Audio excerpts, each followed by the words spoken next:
Jacksonville. Tonight, we're the place to turn to for all your Clemson Gator Bowl pregame coverage, as we had the press conference today for the two head coaches with players at both. We'll hear from the head coaches a little bit later. Also coming up tonight, Ben Portnoy joins us at 7:05. Little national scene. Zach Willis at 7:30, breaking down the X's and O's of the game. Mike Morgan off tonight at a wedding. He'll be back with us in 2024. He'll help us ring in the new year. So here in Jacksonville, it turned a little coolish today. Temperatures in the 50s, maybe touching 60. Overcast, rain.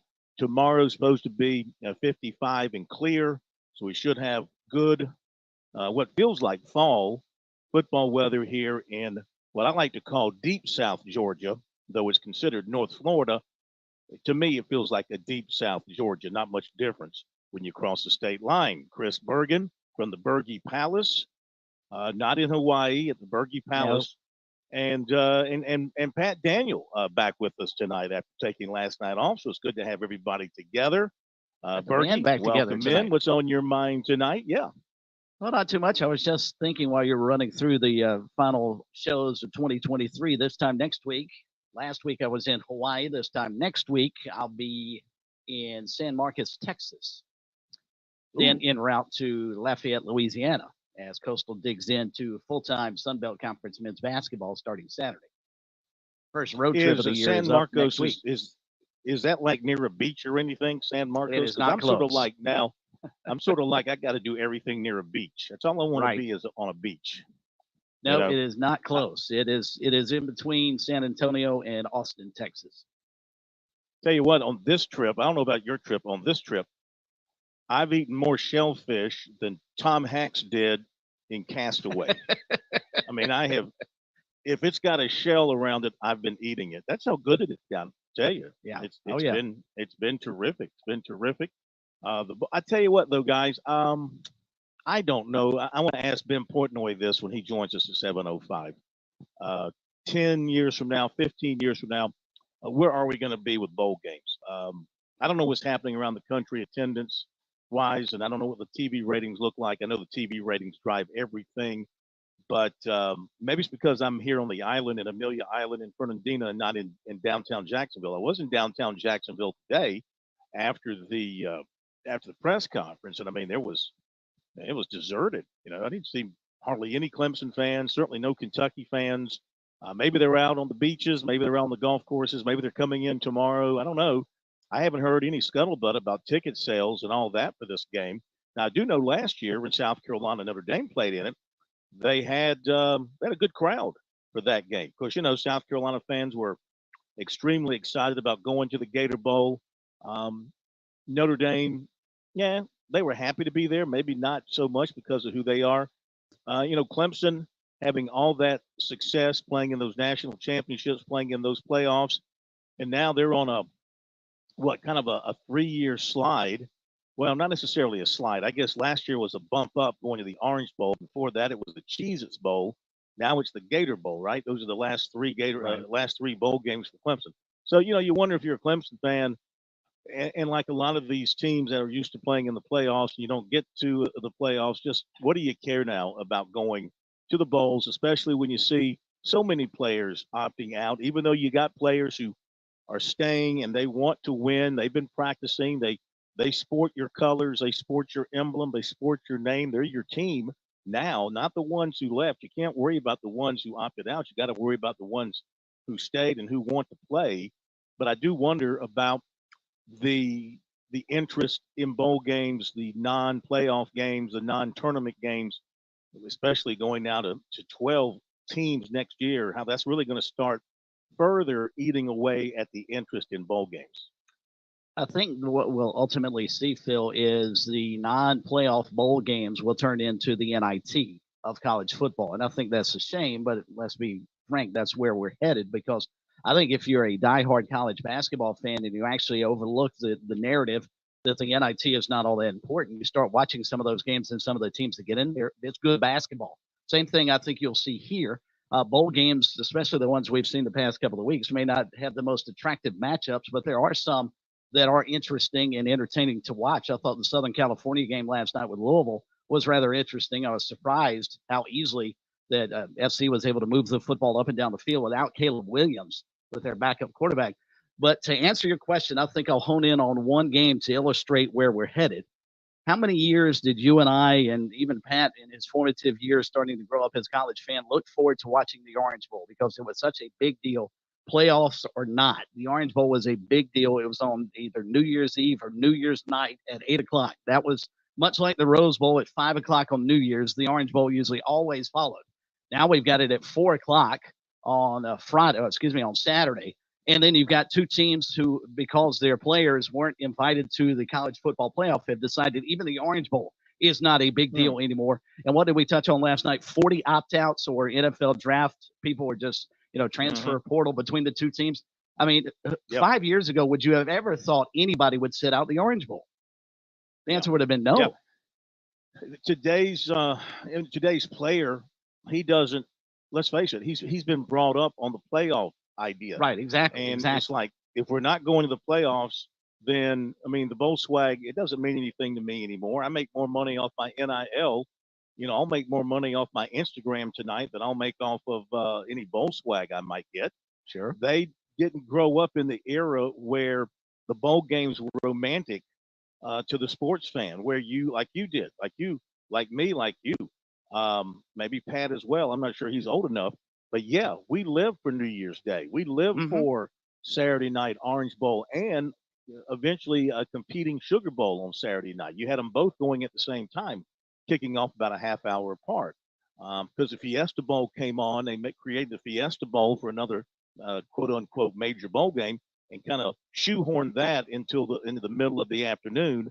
If I remember right, that kind of led into the Rose Bowl, or I think kind of led into the Rose Bowl, and maybe might have crossed over each other. As New Year's Day got more crowded, and they eventually started spreading things out. So, I don't think the kids today think about what does the Sugar Bowl mean to these guys if they're not in the playoffs. What does the Rose Bowl mean to them if they're not in the playoffs? It doesn't, because even when the Big Ten and the Pac, before the Pac died, when they put teams in the Rose Bowl, they weren't playoff teams, but they were in the Rose Bowl, the old-fashioned Rose Bowl. They still had players opt out. So it just doesn't mean to them what it meant to players back then or what it meant to people like us back then. But we have to adapt to this new way of thinking, this new world order when it comes to college football, and realize that it's become industrialized. It's become miniature NFL-like. And if you're not in a position to play your way into the championship, then the interest drops off significantly. This is why I wonder, again, 10 years down the road with the expanded playoffs, and in 10 years, how many playoff teams will we have? You think they're going to stop at 12? Probably not. But you just wonder about what's going to happen in the future with places like the Gator Bowl and the Tampa, the game down in Tampa, whatever it's called now. These games that were really the Citrus Bowl, and the Citrus Bowl goes. The secondary bowls are notched down from the major bowls, but were still good bowl games and had great matchups, and they packed the place. Let's see what it looks like coming up over the weekend and on to Monday when we get to the. I know the playoff games will be sold out. Oh yeah, no doubt. They'll be sold out. But anyway, hey so guys, we got that coming up tonight. Before we move on, just want to add 2 cents there to that conversation, just for a little more context. Just in my lifetime alone, you go back to 1990, there were only 19 bowl games. You go to 2002, and there were 28 bowl games. This year, there's 43 bowl games. So in my opinion, and I feel like a lot of folks my age would agree with this, is it's just so watered down. It used to mean something, but quite frankly, I could not care less about 2/3 of the bowl games, maybe even more like 3/4 of the bowl games. Why? I will never understand, and nobody can ever convince me that it's a good idea for a 5-7 team or a 6-6 team to go to a bowl game. I just think that's BS. I think that's ridiculous. I think it just is a slap in the face to the good teams. It's a participation trophy at the end of the season, essentially, in bowl game form. And I think one of the reasons why we've seen down attendance and maybe fans not care as much is because what is it you're celebrating at that point? You're celebrating mediocrity, at least in my mind. And so I just think that plays a big role into why the bowls aren't as important. And I don't really want us to necessarily romanticize it, because let's call it for what it is. There are more than twice as many bowl games as there were 30 years ago, but there are certainly not twice as many deserving teams. If anything, there might be less deserving teams than there used to be. So I think that does play an integral role in why we're in the situation we are today regarding bowl games. Yeah, it's for that very reason that there are too many bowl games that you had to take a 5-7 team and get them in on their APR. So, by the way, just checking the stats from last year's Gator Bowl, the official attendance, 67,383. So that's pretty close to capacity at Everbank Stadium, and we'll see what they touch tomorrow with Clemson and Kentucky. Now that's a 12 o'clock kick tomorrow. The Notre Dame South Carolina game, I believe, was it was late afternoon because I remember it was going on during the show last year. You and I were chatting during the show. Yeah. I was at the Orange Bowl, and we kind of had a doubleheader. That game ended, and then the Clemson game kicked off shortly thereafter. So, we'll see what happens tomorrow. Our phone number is 888-898-2525, South Carolina Education Lottery lucky number. Feel free to jump on board and give us your prediction on the game. We're going to go over our picks here. In fact, let me go ahead and dive into that, because we've got all our picks in for the bowl games. Of course, we had the governor and the attorney general on with us last night to give their picks. So we might as well take a look at what's happening in our competition going into the major part of the bowl season. And as we go into our bowl picks, we see that Kevin Cohen sits atop our leaderboard at 42-28. He's got a game lead on the money coach, Fran Halloran. And then it is Jim Corbett, Pete Yanitator, and me tied for third at 40-30. And then Big Daddy Don Williams, godfather of Sports Talk, next at 39-31. Pat's been on a bit of a run. He's caught up with Dr. Rick, number one draft pick, All-American, Sanford, 38-32. Bobby Harton, the big kahuna, 37-33. Teddy Hefner, I'm So Sexy, 36-34. Chris, I'm a Hawaiian Bergen, 35-35. Hey, I'm one of those teams Pat was talking about. I'm 500. That was good enough to get into the bowl season. There you go. Hey, did you see any of the cast members from Hawaii 5-0 walking around the Big Island? I did not, and I did not realize until you and I were chatting earlier today. You are a huge the original Hawaii 5-0 fan. I took a couple of pictures because Joe Cashin, the radio voice of the football side of the Chanticleer, is big Hawaii 5-0 fan as well. So we got to find out a couple of the landmarks. So I sent you a couple of pictures of places that evidently they shot scenes from. And we also saw the harbor where, if you remember the Gilligan's Island show, the opening sequence where they sing through the tune, where the ship is actually leaving to head on its 3-hour tour that turned into 6 seasons of TV. No way. I didn't know that. The harbor. Yeah, the harbor where it was, or at least where that was supposed to, they were leaving out of, we actually rode by and saw. That's fantastic. It was cool. I did not know that. Was. Yeah, I was a big Steve McGarrett fan back in the day. Hook'em Dano. Dano was his left-hand man there. He was his top lieutenant. He'd always, whenever they catch the crook at the end of the show, it was wrapping up, and they'd zoom in on Steve McGarrett, played by Jack Lord, and he'd go, "Book 'em, Dano."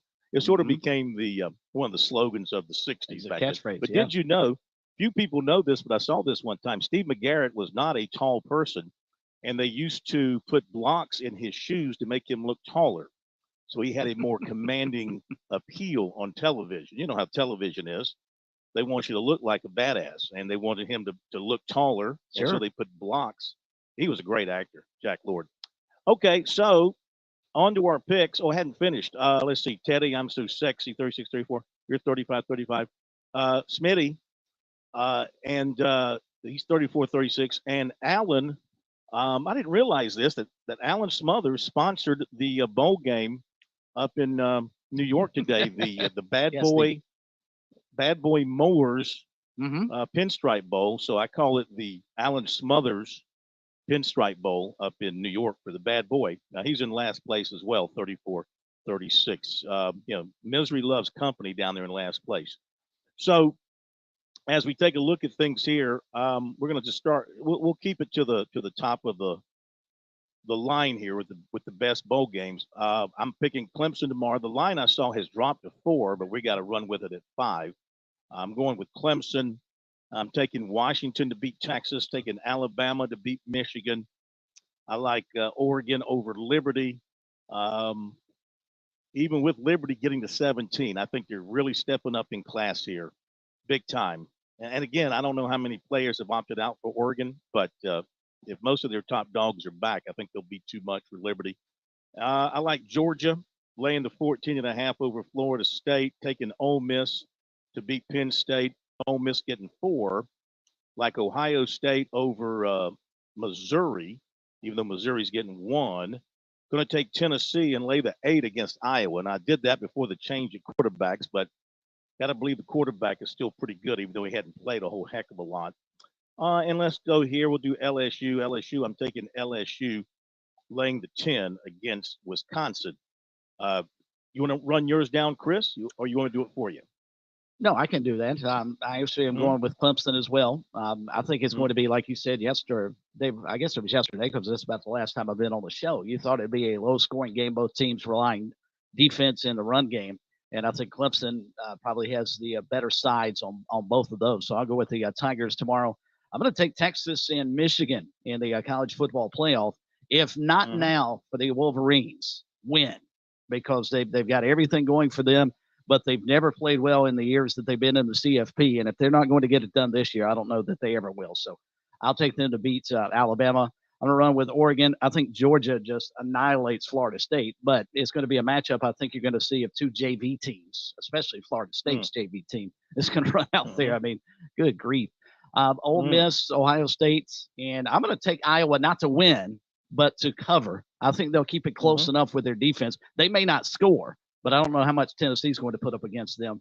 And I'll take LSU, Auburn, Notre Dame, Kansas State, and then from games already played, I missed the SMU game. Surprised how well Boston College played today on a home game for them, basically. And then I took Oklahoma State and Southern Cal, and both of those teams won last night.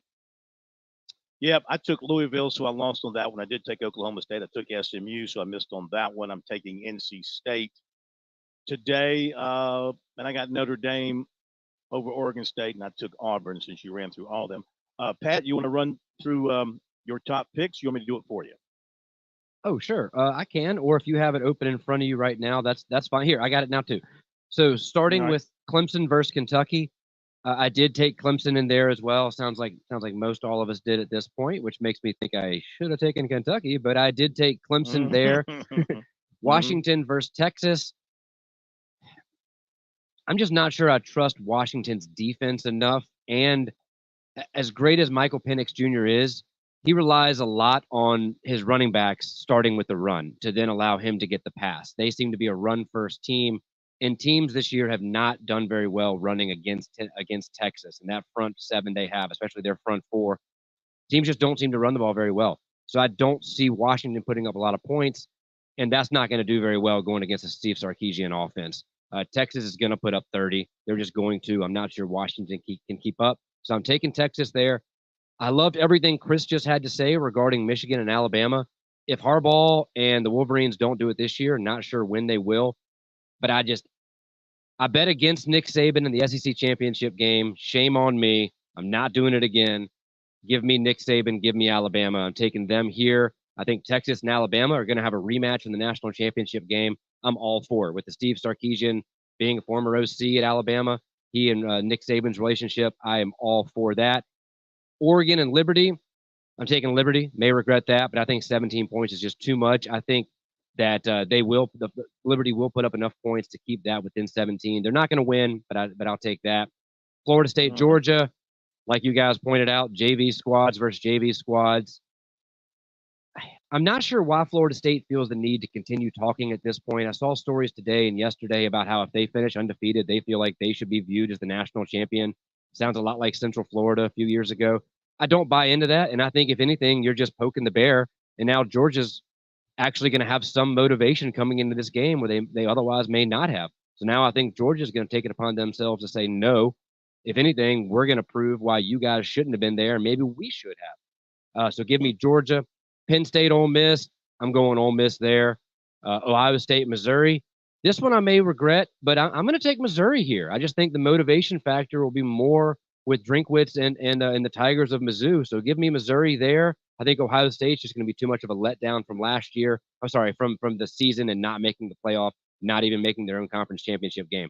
Iowa, Tennessee. I do think it'll stay close, but Tennessee scores late to cover there. Wisconsin, LSU. Give me Wisconsin. And if any of these games have happened, I apologize. I have not been able to watch any sports today, so I'm not sure how some of these are. But I'm taking Wisconsin over LSU. Nussmeier, hope I'm saying his name right, will be making his first career start for LSU, and I think that's going to be the difference maker right now. If Jaden Daniels, the Heisman Trophy winner, was playing for LSU, I would take them without even a hesitation. But since he's not playing, I think Wisconsin keeps it within 10. Maryland, Auburn, give me Auburn. Notre Dame, Oregon State, I'm taking Notre Dame, especially now with the uncertainty at quarterback for Oregon State. I just think that Notre Dame is gonna step in there. NC State, Kansas State. This one I go back and forth on, but I am going to go with the Wolfpack there. If anything, I think, and again, I'm sorry, I don't have his name in front of me, but the young man who just lit up Clemson this year, he has a funny sounding last name, but is just absolutely electric on the field. He plays both the receiver and out of the backfield. I can't think of it. Maybe y'all can't either. But either way, I think that he's going to be the difference maker there and helps NC State win. SMU, Boston College. Sounds like that game happened today, so I might be speaking in the past here. I took SMU, but what you guys are saying, maybe I made a mistake. Is that right? Yes. You did. That's correct. Oh, no. Well, uh-oh. And Kansas State's up 7-0 on NC State if you want to change. It won't matter, but you can change your pick real fast. Nah, I'm not. And gonna Kevin do that. Concepcion is the guy you're thinking about. Thank you. That young man is absolutely electric for the Wolfpack. Oklahoma State, Texas A&M. Give me Texas A&M. We've seen it time and time again. After a coach is fired, teams seem to rally around each other. Oh no, what happened there? They played last night, and Oklahoma State won. Oh, well, there you go. I'm wrong there too. I've been just out of it, very underwater this week with my other job. I have not been able to pay attention to any of this really. Louisville, Southern Cal. I took Louisville. I did see some of the Southern Cal game. That does make me question Caleb Williams a little bit there, but that's a topic for later. You lost. You lost on that one as well. Yeah. If you're an NFL team, are you going to look at Caleb Williams as impressively as now you see all third string quarterback come in and put up every bit as good of numbers? Does that detract from Caleb Williams, or am I crazy? Yeah, I think they still love Caleb Williams. But 6 touchdown passes, that's a nice national debut for you. Mm-hmm. That's something to build on. That's a season for some quarterbacks. Okay, we'll give you the rest of the top picks from the guys after this break and take some of your phone calls and hear from these coaches. We'll be back. On Point Weather is made possible by our friends at Palmetto Citizens Federal Credit Union on 107 The Point. Here is tonight's forecast. Clear and cool overnight with a low dipping down to 35 degrees. Tomorrow, lots of sunshine. Very nice, but cooler with a high temperature topping out at 53. The sunshine continues into the weekend, as do high temperatures around the 50s. For New Year's Day, it's 59 degrees and mostly sunny. Have a great day. I'm Cal Moss with your On Point local weather. Hey, y'all, my name's Ted from Flight Deck Restaurant. With the holidays approaching, people are looking for places to hold large parties. Flight Deck Restaurant has what you need. We have 4 different rooms that can accommodate groups from 12 all the way to 120 people. As long as you eat dinner with us, Flight Deck does not charge a rental fee for the room. Flight Deck Restaurant can accommodate wedding receptions, rehearsal dinners, Christmas parties, birthday parties, anniversary parties, civic organizations that need to have a regular place to meet. Flight Deck Restaurant is a full-service restaurant, and we can provide audiovisual equipment. Please consider Flight Deck Restaurant in Lexington. Thanks, y'all, and God bless. With SRN News, I'm Jason Walker. World population growing by 75 million over the last year, and on New Year's Day will stand at more than 8 billion people. Census Bureau says the United States added 1.7 million people, and on New Year's Day we'll have a population of 335.8 million. That house where 4 University of Idaho students were murdered last year, has now been demolished. Prosecutors telling the school they didn't anticipate needing the house for any other reason. Colorado Republican Party is appealing the state Supreme Court's ruling banning former President Donald Trump from its primary ballot. And a new study says social media companies collectively made more than $11 billion in advertising revenue from minors last year. This is SRN News. You don't normally call a plumber until you need a plumber. Well, if you need one today or if you need one tomorrow, I want you to remember Franklin Plumbing and Drain Cleaning. Listen, I might not know all the tricks to turning a wrench, but I do know how a plumbing company should work and how to treat people. My dad was a plumber. My grandfather was a plumber, and so were 3 of my uncles. Franklin Plumbing and Drain Cleaning does it right. They are the epitome of customer service. They're locally owned and operated, and Josh and his team, well, they put customer service as the top priority for Franklin Plumbing and Drain Cleaning. I've never known a business owner more intent on making it a great experience for people. And let's face it, when you have a plumbing crisis, well, that could be traumatic. They specialize in service and replacement issues for your home or for your business. They've been to my home and fixed 3 different plumbing issues I had in the house. If you need them, they're there to help. Online at franklinplumbing.sc.com or call Franklin Plumbing and Drain Cleaning 799-2222. That's 799-2222. And tell them Kev sent you from The Point.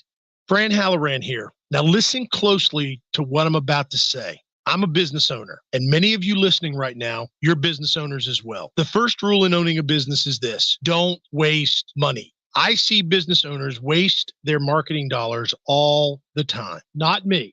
I figured out a long time ago that spending my marketing dollars at The Point was not only intentional, but extremely profitable as well. If you're a small business owner, you owe it to yourself to sit down with Kevin Cohen and ask him to create a custom marketing plan for your business. He's looking for folks just like you who believe in local to partner with him in 2023 and beyond. Trust me when I tell you, partnering with The Point works.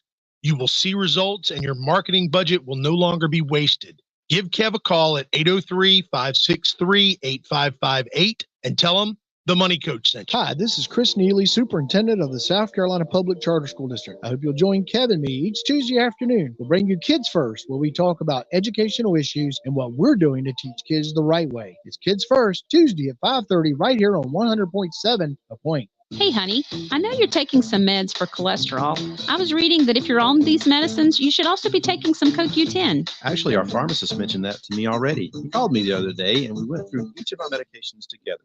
Really? He called you? Yeah, he asked if I was having any side effects, recommended supplements that could help me, and let me know the risk of mixing certain drugs. Wow. I'm happy to know that True Pharmacy is thinking about us. True Pharmacy, 1628 Charleston Highway, 3217 Divine Street, or visit truerxsc.com. Every Friday morning at 9 a.m. on The Point, join me, Chad Jordan, and my co-host Larry Jordan for the Palmetto Real Estate Pros. We'll help you out whether you're looking to buy, sell, or just learn all things real estate every Friday right here at 100.7 The Point. Just sit right back and you'll hear a tale of a faithful trip that started from this tropic point aboard this tiny ship. The mate was a mighty sailor man, skipper brave and sure. 5 passengers set sail that day for a 3-hour tour. A 3-hour tour. Really like Ginger on that show. Really like Ginger. Early heartthrob. Oh, you're a Ginger person, huh? Well, Not yeah, Mary I mean, Lou. she was. I mean, well, Mary Lou. Mary Ann. You know, I'd be happy with Mary. I knew a Mary Lou back in the day. I started thinking of a former gymnast. No, it was, yeah, that was always the question, right? Ginger or Mary Ann? Oh, yeah. That would be the question. That would, if it was put to you, that would be the question about those two. All right. Phone number 888-898-2525. I want to mention, I've been down here at Amelia Island, which is a very nice place, and nice beaches and everything down here. But you know what I'm going to tell you? They don't touch the beaches of South Carolina. And we're talking about Garden City and Pawleys and Surfside and Myrtle Beach and Georgetown, that whole area, that whole strip, the Grand Strand of South Carolina. That's why we call it the Grand Strand, because it's grand. And with summer right around the corner, let's think positive, spring and summer, not too far away now that we turn the calendar over to 2024, you're going to be thinking about summer vacation. You're going to be thinking about buying some property at the beach. Well, just give Jimmy Smith a call. I love Jimmy. He sent me an old newspaper article about him when he played for the Sockasty Braves. No, I'm sorry, the Andrews Yellow Jackets way back when. Oh, yeah. He wanted to certainly remind me of his outstanding performances on the gridiron back in the day. But now his outstanding performances are behind a desk or in a car when he goes out to show you some great property and take care of you and what you're looking for. So give them a call. That's James Smith Realty, Paulie'sVacationRentals.com, 843-237-4246. And don't delay because, the best properties will be scooped up. They'll be taken up and you won't be able to find exactly what you're looking for, though they'll do the best they can to put you in the right spot. So make sure you act early. Paulie'sVacationRentals.com, 843-237-4246 is the number. All right, let's just finish up with our picking panel and what we've done here with the playoffs. We've got Dr. Rick, and we'll do playoffs and also the Clemson game. So Dr. Rick, Doug Rick, number 1 draft pick. He likes Clemson tomorrow. He likes Washington, and he likes Michigan in the playoffs. Smitty likes Kentucky tomorrow. He also likes Washington and Alabama. Kevin Cohen, our leader, he likes the Tigers. He likes Washington. He likes Alabama. Bobby Big Kahuna Harton, who went 4-1 last weekend of the regular season. No, that'd be 4-1 in the championship weekend. He's taking the Tigers. He's taking Texas. He's taking Alabama. Fran, the money coach, Halloran. He's going with the Tigers, Texas, and Alabama. Teddy Hefner, he likes the Tigers, Texas, and Alabama. Bad Boy, Clemson, Texas, Alabama. Pete Yanitator likes the Tigers. He likes Washington. He likes Alabama. Jim Corbett, attorney for the Stars, going with Clemson, Washington, and Alabama. And Big Daddy Don Williams, the Tigers, the Longhorns, and Michigan for him. And, of course, Big Don went 5-0. 5-0 on the championship weekend. He hurled the perfecto championship weekend. So there you go. That's what we look like as far as the Clemson game and the playoffs are concerned. Speaking of Alabama, did you see the story today, or may have come out late yesterday afternoon, that Nick Saban was not allowing his players to view video of Michigan on their own personal iPads because of the sign stealing issues? So they can only watch video of I guess, Michigan in group settings. Be thinking they're being what? They would be I guess they might hack into the iPad and figure out, yeah, exactly what they're trying to discern from Michigan. Wow. Who would hack? Well, you would talk about paranoid. I mean, like, who does he think's going to hack into the iPads? I guess he figures if Michigan is clever enough to send somebody to every game, why they probably have somebody who's computer savvy enough to hack into their iPads. I don't know, but that's the reason that they. My guess is that maybe he doesn't want his players maybe leaving them around Michigan on film. Well, seeing Michigan on film giving signs and doing things because they probably have changed everything going into this game versus what they did in the regular season. Because I mean, I can't come up with, I don't know. That's the only thing I can think of. He doesn't want them to be thrown off of what they're seeing from the sidelines of Michigan in the regular season. Yeah, I don't know either. And I'm not sure Alabama will let anybody know until after the game anyhow. But, yep, that's what Nick Saban has imposed. They can only watch film of the Wolverines in group settings. Okay. All right. Well, somebody can explain that to us after the game. Today, we had the two head coaches, separate media sessions. Each brought 3 players. So let's go to the Clemson presser. We'll hear just from Dabo Swinney. He also brought Will Shipley with him. He brought Will Putnam with him. And he brought, as the third member of the crew with the Tigers, he brought Tyler Davis with him. So here is Swinney, gave a few opening comments, and then he dove into his thoughts about being in the Gator Bowl and also about taking on this Kentucky football team that they are now favored by 4 points against. Here's Dabo Sweeney. Just been a great week. It's been fast. I mean, we play in 24 hours. It's unbelievable how fast this week's gone. We've had a really great experience down here. Really appreciate everybody with the Tax Slayer Gator Bowl for just all the effort that goes into making it happen and making it a fun week. There's a lot of moving parts. I know there's a lot of volunteers and a lot of people that just work all year really to make this a great experience for everyone.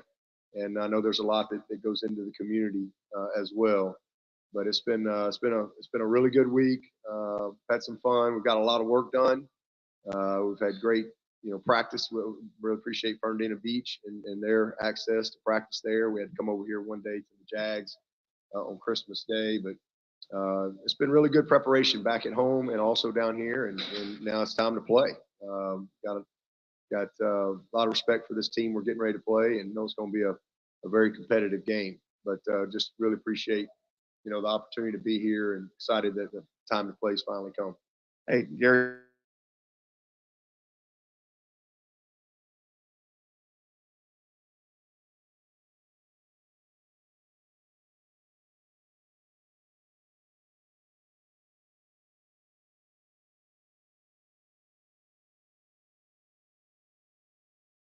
You never know. I mean, it just kind of pops up. We've seen a couple of quarterbacks this year that we thought we were done with, and you see them again. Beth Houle, Fox Carolina, and Greenville. Dabo, almost to the day, it'll be a year since Cade Klubnik made his first career start for Clemson. Talked to him yesterday about it a little bit, the growth that he's had and the journey that this year has been. Just your thoughts on his growth and how much he has grown and commanded that role as the leader of this team at quarterback. Well, it's been tremendous. I mean, I think, if you really watched us all year, it's easy to see that. I mean, the game has slowed down for him, and especially the last month or so. I mean, he's really settled in, and he's just got good poise in the pocket. He's making good decisions. He's really, the biggest thing is he's used his legs in a very timely fashion for us. He's made some big plays there, extended drives, created some big plays, with his legs as well. So, he's still got a whole nother level. There's another level of physical development that he has to have between now and next year. But for a first-year starter, he did a lot of good things. We're in position to win every game, and he's battle tested, much different than he was this time last year. He's a little bit more, got a little thicker skin and just more water under the bridge. And it's a developmental game and certainly a developmental position. And if you're made of the right stuff and you have the right type of character and work ethic, and obviously you got to have the talent to go with it, then you're going to get better. And that's exactly what I see with this kid. So I'm excited about how he's finished the year. And, he's had really, really good preparation. I was just telling him 2 days ago, I was just standing behind him. You can see that things have settled down for him a little bit as a young player. So he's got a lot of opportunity to grow in front of him, and he'll work to get there. I think when it's all said and done, he's going to be a really great winner for us. So I'm proud of him, and hopefully he'll have his best game.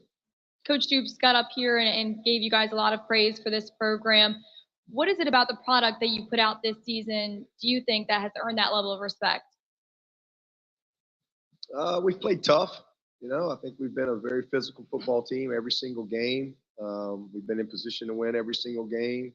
And, we've had tough breaks, a couple of games. The ball hadn't quite bounced our way, but, the guys have responded. They've shown a lot of resiliency. They just kept coming. And then we finished well, so we've got a talented football team that again, if you really pay attention, they've improved, they've gotten better, and we've cut out some of the costly mistakes that have really, really hurt us early part of the year. So, I think there's a lot to like about our team for sure. Todd Summers, WSPA TV. We've heard you talk a little bit about it, but what is lost from this defense that's been so great this year when you lose some key guys, whether it's opt-outs, transfer portal? but you don't have Jeremiah Trotter, you don't have Rick Aurora, you don't have Nate Wiggins, you don't have Andrew McCuba. How much different should we expect this defense to look? Well, yeah, it's kind of like if you have an injury. We've had some of those guys have had to miss games for whatever reasons. Next guy's got to go play, and I think one of the reasons we've been a top 10 defense this year is because we've had really good functional depth. So that's what you will see in this game. I mean, yeah, we're going to miss Jeremiah. He's a great player, but Woodaz has played a lot of football, and he's got a lot of experience. This is game 13 of his sophomore year. So those guys have to step up, just like any other position. Certainly, tough to not have your a great linebacker like that, and then Nate is not there. So next guy's got to step up. Just like he missed a game earlier this year. Next guy had to step up. So AV and Shelton have gotten some good experience throughout the season. They're confident. Those guys got to be ready to roll. And I think Shelton, I think it's his first start, but he's played a good bit and really like where he is from a confidence standpoint. He's had great preparation. And then D tackle's a position that we've had great depth at all year. So just means Peter Woods, instead of being listed as a co-starter, he gets to run out there first. So I mean, you miss those guys, but we're thankful that we've got some guys that have played a lot of winning football for us and have good experience to lean on that side of the ball. And then the development of Khalil Barnes and what he's been able to do throughout the year. Kylan Griffin, we're getting Jalen Phillips back. He's a guy that's been out for several games now. So hopefully that'll help us fill that void a little bit with Makuba. Over here, Michael Epps, Fox 56 Sports in Lexington. Dabo, what do you see out of this Kentucky football team? What do they do well out there, and what are you guys going to look to try to neutralize? Well, they're tough. They're physical.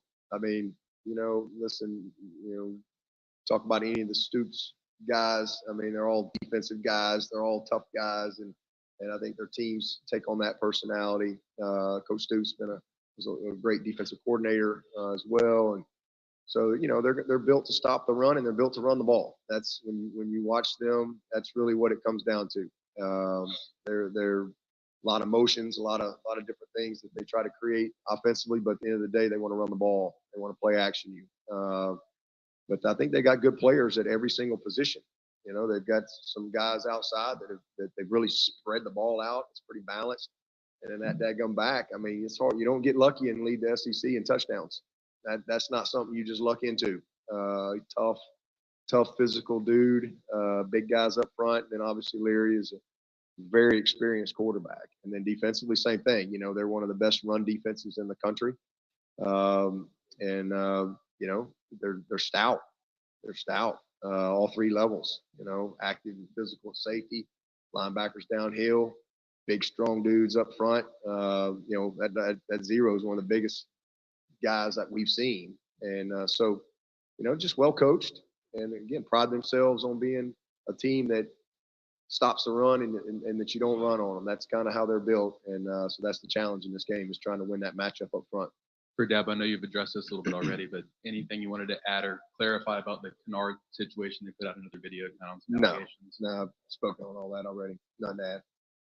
Scott Kiefer with the Greenville News. Dabo, last week, what was your reaction when you heard Florida State would be suing the ACC? What was my reaction? What was my reaction? I don't think I really had a reaction. It wasn't like a wow. I didn't really have a reaction other than just, well, okay, all right, let's see what happens. I don't know. Just like everybody else. Read the article, or one of the articles, and just informed myself. I didn't really have a reaction.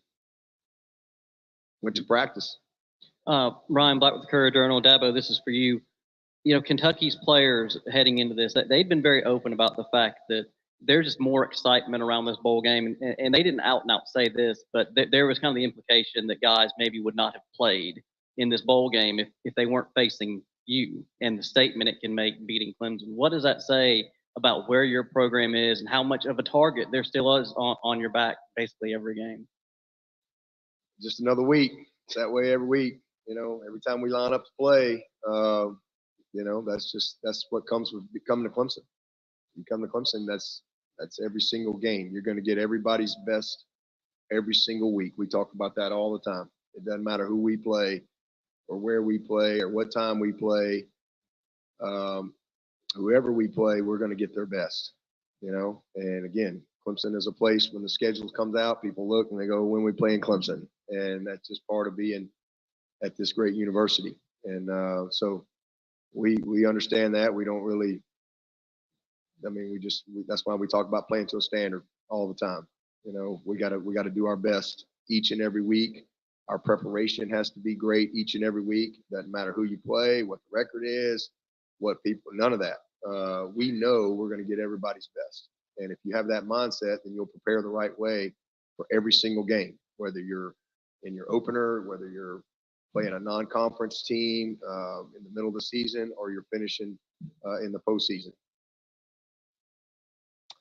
All right, comments of Dabo Swinney. By the way, Will Shipley was asked about his future plans, and of course, you got the typical answer that he's focused on the bowl game, do the best he can in the bowl game, take some time after the bowl game to finalize whatever plans he has for the future.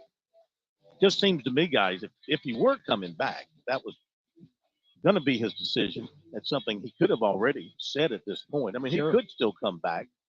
He still wants to weigh things out, but obviously there is some, unknowing in his mind right now. Be right back.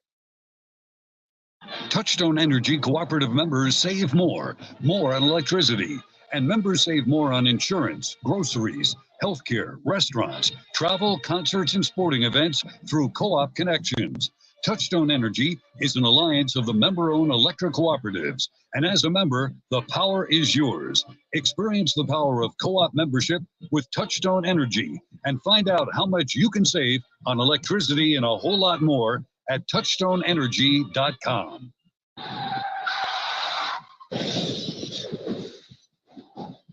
I'm attorney Jim Corbett. That's the sound of a big hit on you and your car or truck. I've been an attorney for more than 30 years, helping people who get injured in car wrecks and truck wrecks. If you have serious injuries, call Jim Corbett, 803-765-2968, or email me at jim@jimcorbettattorney.com. That's Corbett. I don't get paid unless I recover for you. Jim Corbett Attorney, for your best recovery from a big hit, 803-765-2968, or jim@jimcorbettattorney.com. Investing can be like a puzzle. There's so many pieces to consider, and it can be hard to know where to start. But with the right guidance, you can put the pieces together to create a winning strategy. That's where Founders Investment Services come in. Our team of financial advisors can help you navigate the complexities of investing and create a personalized plan that fits your goals and risk tolerance. We'll work with you to identify the pieces of your puzzle and how they fit into your financial future. Call 866-739-7064 or visit foundersfcuinvestments.com to learn more about how we can help you take the first step towards reaching your financial goals. Securities offered through LPL Financial. Major Billy Downer here from the Department of Natural Resources, and DNR is excited to announce the implementation of Go Outdoors SC, a new online licensing and boat titling system that you can access right from your phone. Through this new system, customers can purchase their hunting and fishing licenses, renew their boats, apply for lottery hunt opportunities, and complete electronic harvest reporting requirements. For more information, visit Go Outdoors SC at your local app store.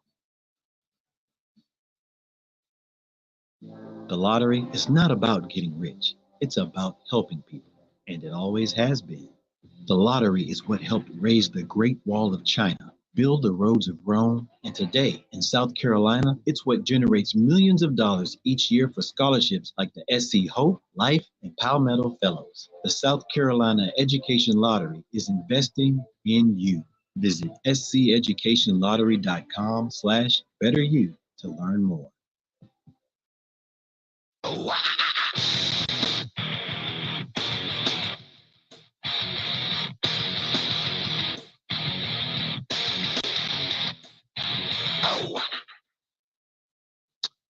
Kansas State leading NC State 14-0. That game is headed towards the end of the first half, the Pop-Tarts Bowl. A little bit more on Clemson and NC State. Looking ahead to tomorrow, noon kickoff in Jacksonville in the Gator Bowl. first meeting for Mark Stoops, for him against Clemson as the head coach at Kentucky. This will be the second for Dabo Swinney against Kentucky. In his first full year, remember, as the Tigers head coach in the cold. Well, that was the two worst bowl games I think I've ever been to back to back. I went to Nashville for Clemson and Kentucky. Trying to remember the order. I think that was first, and it was like 29 degrees.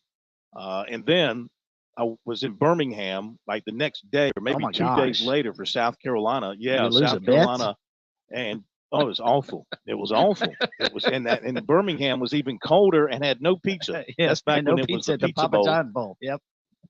Had no pizza. The Gamecocks played terribly. They played Connecticut, I believe it was, and they played terribly. Got beat. Clemson did beat Kentucky. Might have been the other way around. Might have been the Gamecocks first and then the Clemson game second. But it was cold at both of them. And I think just looking at these two teams, I think ball possession will be critical. Protecting the football, which is something Clemson has done better over their last 4 games. They're still ranked very poorly nationally. They're 128th nationally with 13 lost fumbles. They're 98th in total turnovers. Now, they've been better, in November.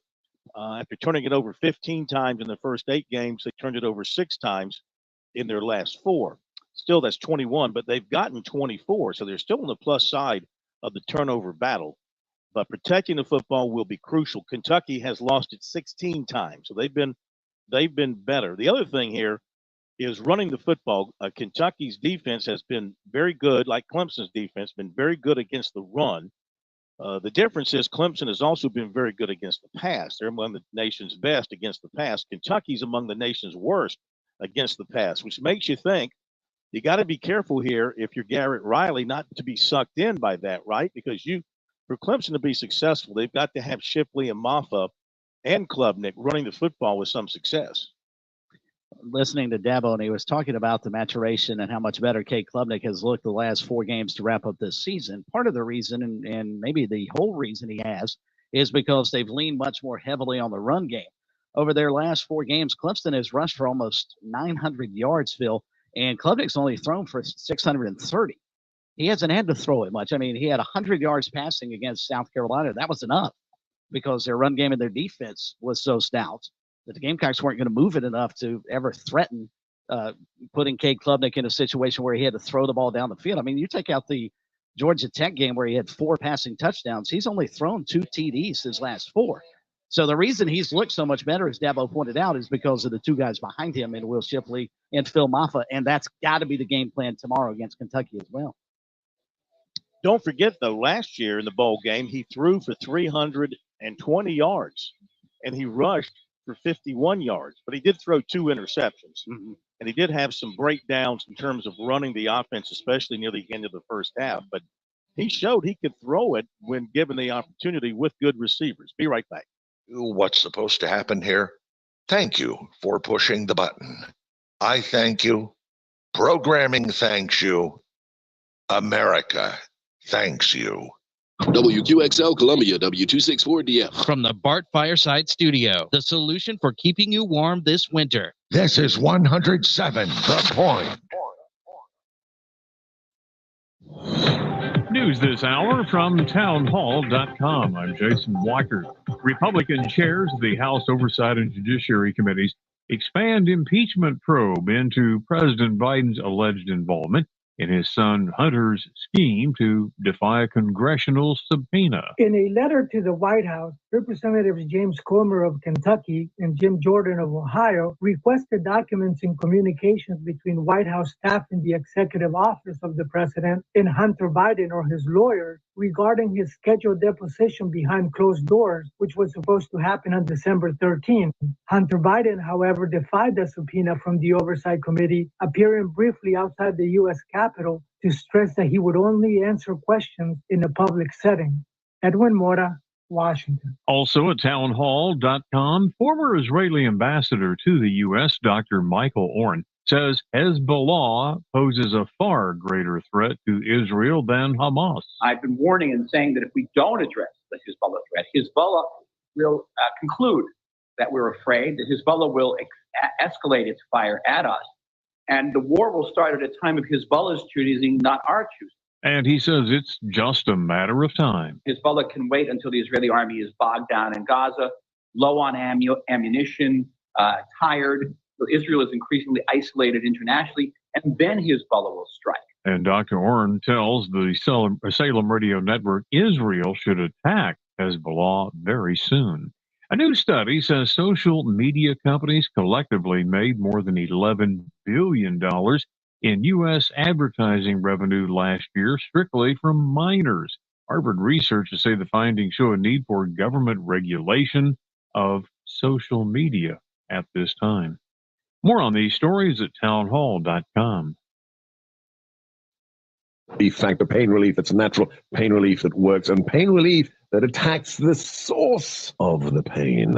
That's the experience of tens of thousands of Americans who are taking Relief Factor right now. See their incredible video endorsements at relieffactor.com and then order your 3-week quick starter pack for just $19.95. That's less than $1 a day. Find out if it can work for you like it works for me by ordering your 3-week quick starter pack today. relieffactor.com, relieffactor.com. Be the next success story. Stop overpaying for wireless. There is a better way. Pure Talk saves the average family about $1,000 a year on the most dependable 5G network in the U.S. You can get unlimited talk, text, and plenty of high-speed data for just $30 a month. If you're ready to cut your wireless bill in half, dial pound 250 and say keyword spend less, and you'll save an additional 50% off your first month. Again, dial pound 250 and say spend less, and make the switch to Pure Talk today.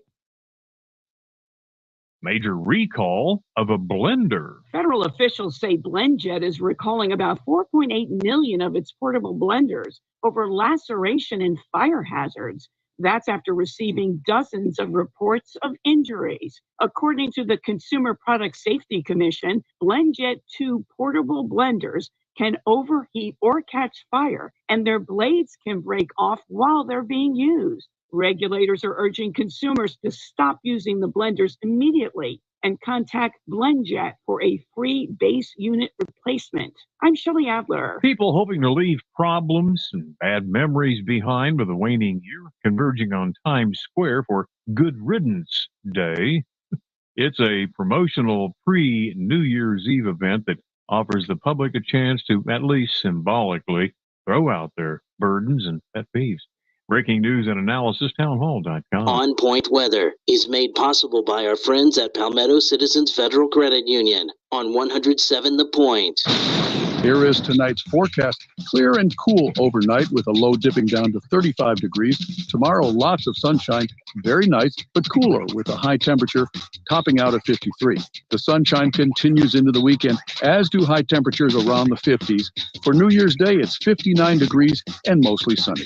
Have a great day. I'm Cal Moss with your On Point local weather. As a kid, you dreamed of being a firefighter one day.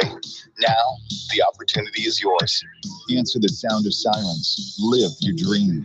Become a part of a team, a family. Visit scvolunteerfire.org to find out more.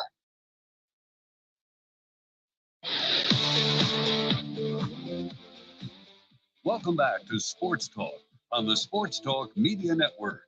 You can reach the guys with the South Carolina Education Lottery lucky number, 888-898-2525.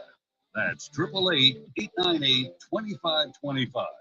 Now back to Phil, Chris, and Pat with the second hour of Sports Talk on the Sports Talk Media Network.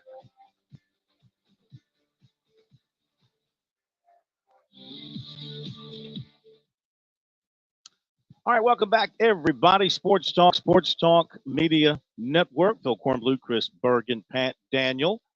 Ben Portnoy joining us in just a second with the Port Authority. Got a few things to touch on very quickly.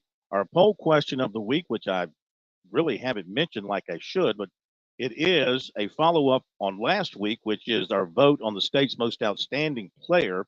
And since we had 3 different polls running last week, with that question, we took the top 4 vote getters and put them together into one final vote. And so right now, 522 votes in, Xavier Leggett at 56.3%, Jeremiah Trotter at 21.6, Spencer Rattler at 17.8, and Tyler Huff at 4.2. You still have more time to vote, so let's get her done.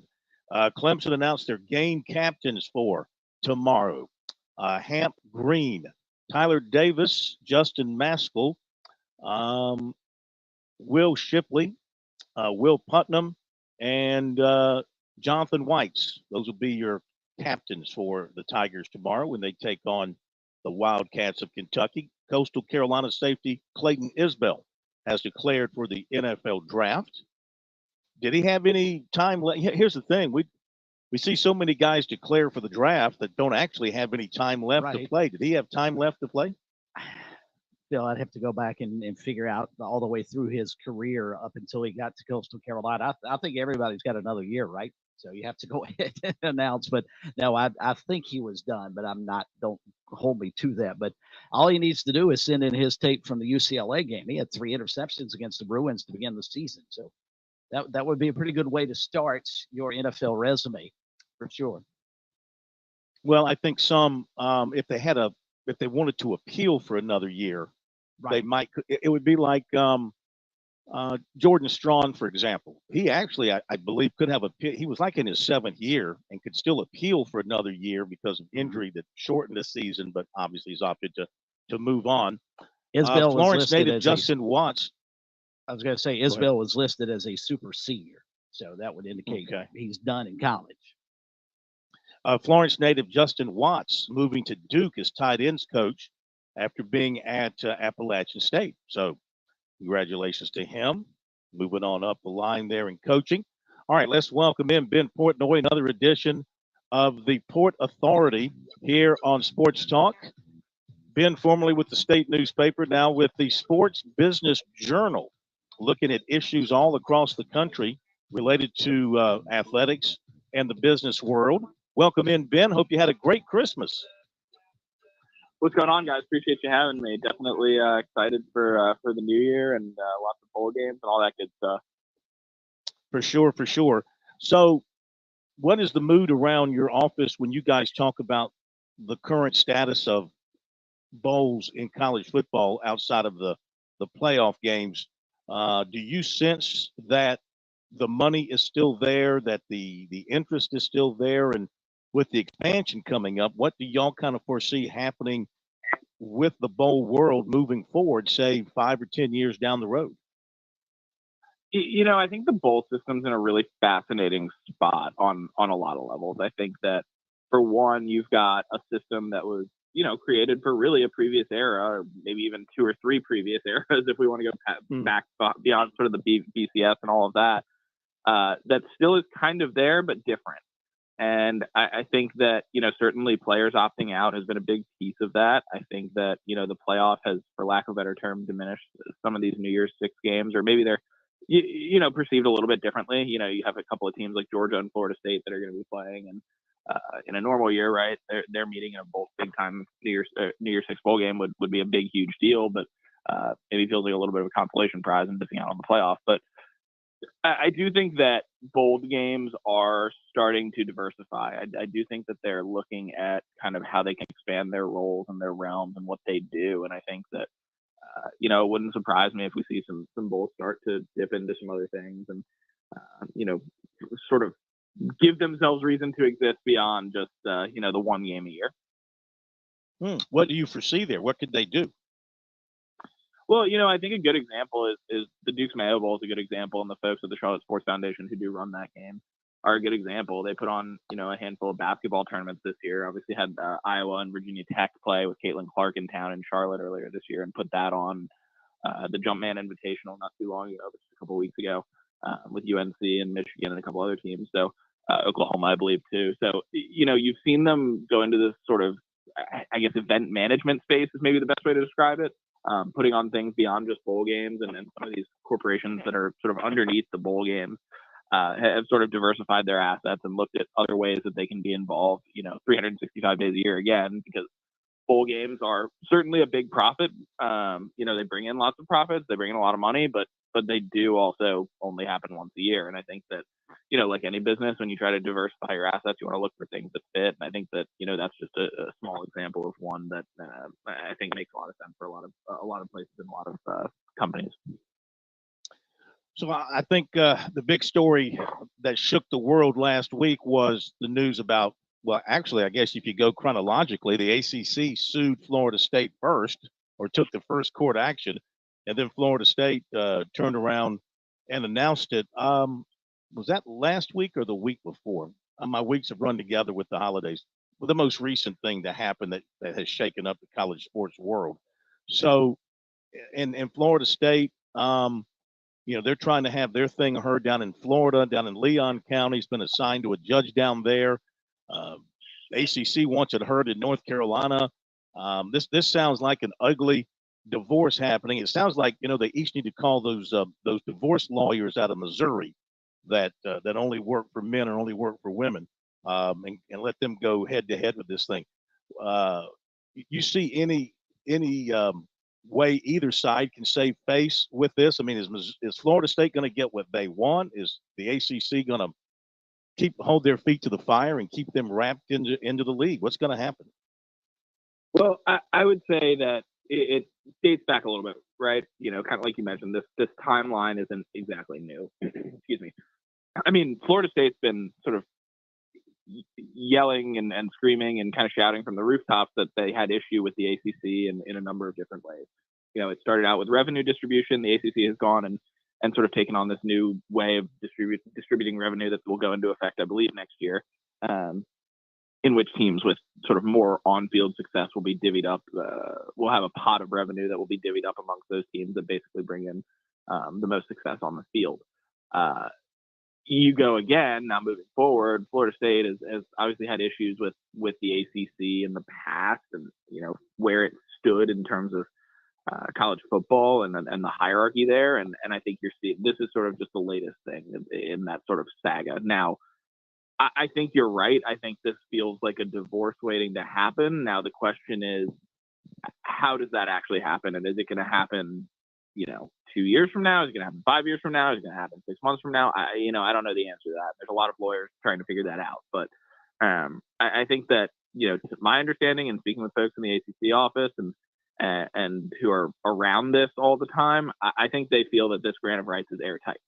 I mean, they feel that this is a document that is binding and that Florida State's defense is functionally, in so many words, we signed a bad deal and we want to get out of it. And I don't know that that's not, certainly there are lawyers and others that have degrees in this field and are more experts on the legal side of this than I am. But I do think that you're in a situation where Florida State, legally speaking, and at least when you look at their legal standing, is probably a little bit of a weak case. But I do think that if the case is heard in Tallahassee and all of that comes with that, that will be an issue to monitor at the very least. And as long as Florida State stays in the league, now that this legal action is taking place, though, think about this. You're a Florida State fan. Every sporting event that you play that has ACC officials, at any call that goes against you, I mean, you know what the common fan's going to think. See, the ACC office, they're trying to stick it to the Seminoles because of this lawsuit. We can't get a fair call. We can't get any kind of even-handedness here now that we're still in the ACC, but we got this lawsuit going in. The perception of the Florida State faithful will be that the league office is against them, not only off the field, but on the field. Yeah, I mean, look, I think that, you look at, there will certainly probably be revisionist history if Florida State goes out and is killed by Georgia in, a couple of days. I think that's fair. I think that's going to happen, and that's just kind of how we are as a society, right? A little bit. But I do think that it's a messy situation in that, again, Florida State has done a lot of sort of grandstanding and saber rattling about this without any real intention or ability to get out of this. Now, something that came up in the board meeting that Florida State had just last week, I guess it was on Friday, right before Christmas, naturally, because the news never slows down. But I do think that, one thing that was brought up was that this is something that Florida State's been looking at for a year. I mean, they've been gathering information and preparing for this lawsuit for about a year now. Take that with a grain of salt, and maybe it hasn't been quite a year, but I do think that that this is something that Florida State has clearly been doing their homework on and preparing for. Those in the ACC have been doing the same thing. Again, I think the other part to this that's really important to note is that there's an ESPN option in the deal that the ACC has signed with ESPN that would extend it for 9 years through 2036, as we had all sort of perceived that was when the deal would end. But the option actually is after 2027. So if we're talking about, 2-3 years down the line, is ESPN going to re-up and take that option if Florida State's not part of the ACC? The answer is probably not, or it will look very different, right? Because the ACC is going to be worth a different number with Florida State out of the fold, probably.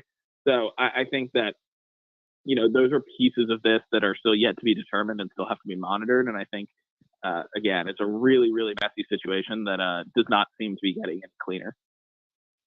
Support Authority with Ben Portnoy of the Sports Business Journal here tonight on Sports Talk. And Ben, sort of sticking with the Florida State situation, two-part question for you. First off, they found a judge who is actually a two-time alumnus of Florida State University to hear the lawsuit. So obviously they found a very friendly judge. First off, how can that be? And wouldn't he be forced to recuse himself from that because of his bias clearly towards Florida State? And secondly, the lawsuits, if I'm not mistaken, alleges that the ACC has violated multiple state laws. Is that an indication that they've talked to other people in the Atlantic Coast Conference, i.e. Clemson and other schools, and they want to sort of lump everybody in as opposed to just saying, hey, look, this violates Florida state law, which would make more sense to me if it's only Florida State's problem. But it sounds like they've tried to pigeonhole this into a situation where it's not just Florida State's problem, but it may be Clemson's problem, and it may also be NC State's problem. Yeah, I mean, I guess I'll start on the back end of what would happen here probably, in that, look, if Florida State gets out of the grant of rights, you will probably see other teams leave. And I don't think that's really a secret, right? There's plenty of teams, schools, I should say, Clemson being one of them, North Carolina being one of them, that were against adding Stanford, Cal, and SMU not too long ago. And there's clearly some turmoil there, whether that's public or private, whatever you want to call it.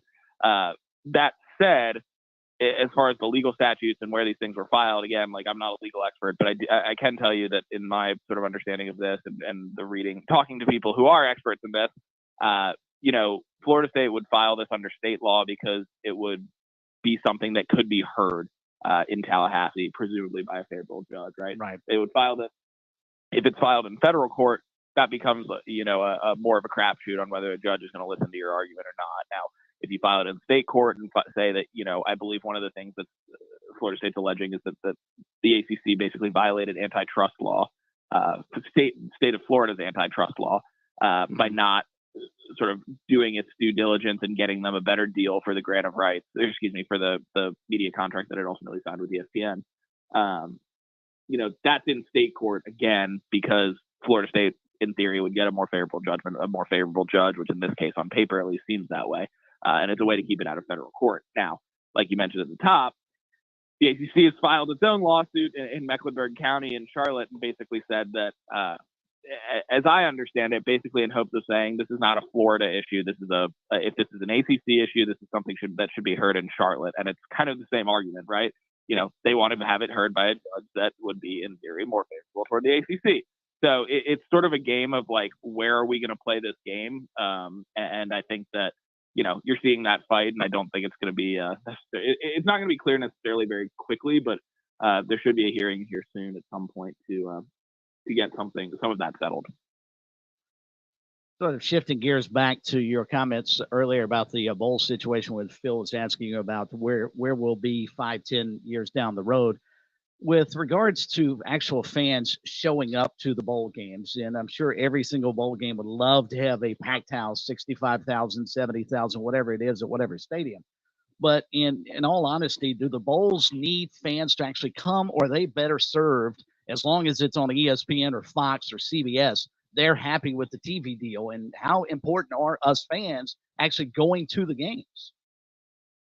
Yeah, I mean, I think it's frankly not all that different than, what we see day to day in terms of, regular season, right? Like, the reality is the money in college sports right now is coming from media rights deals. It's coming from putting games on TV, streaming, whatever iteration comes next, right? And I think that the butts in seats part of the argument is certainly a big part of it, But you're also seeing why stadiums are shrinking in size, and attendance has gone down most places, and some of that's a product of people wanting more luxury seating, people wanting to watch games from their couch, et cetera, et cetera. And I think bowl games aren't immune to that, right? Like I think that I don't have the numbers in front of me, but I would bet that if you look at bowl attendance over the last 10 years, it's probably declined. But the flip side of that is that the money has probably gone up as far as TV revenue. Right.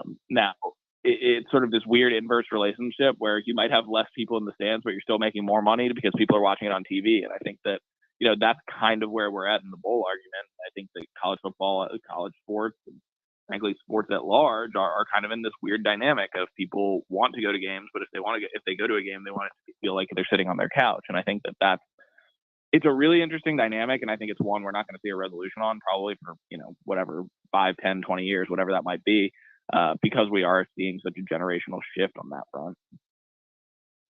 Yeah, excellent point. Excellent point. We're going to let you go. Beautiful picture on your Twitter page, your X page, formerly known as Twitter, of you and the family from your Christmas. So it looks like the Portnoys and others got together and had a big time. They did. It was definitely lots of cheer to be had. So it was a very nice time, and I'm glad to catch a few days off and gearing up to head to Houston for the national title game here next week. So looking forward to it. Oh, great. Well, we look forward to having you next week. We'll get your thoughts on that and other developments between now and then. But have a happy new year. Ring it in safely, and we'll talk to you next week. Thanks, Ben. Awesome. Appreciate you guys. Thanks for having me. Thank you very much. That's our man, Ben Portnoy. You can follow Ben on X, formerly known as Twitter. How much longer do we have to say that? Can't we just say X? I think you're the only one that says that. Formerly known as Twitter. Exactly. You could just call it Twitter. Let's call it Twitter. Yeah, let's just keep calling it Twitter. Especially since you yelled at Elon Musk. The domain is still Twitter. Everything else is still Twitter. It's okay to call it Its Twitter. name is X. It's called X. You go by Since what you're so somebody upset with wants to be Twitter called. or X or Elon, might as well just let it go. Since you yelled at him a couple of times about our poll questions, it's not working properly.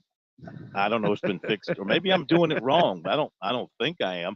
Anyway, you can follow Ben at bportnoy15 at bportnoy15, and he does a great job. We appreciate him spending time with us. Really You can smart. read his writing at the sportsbusinessjournal.com. Yeah, he's so much smarter than us. It's not even funny. Yeah, there's no question.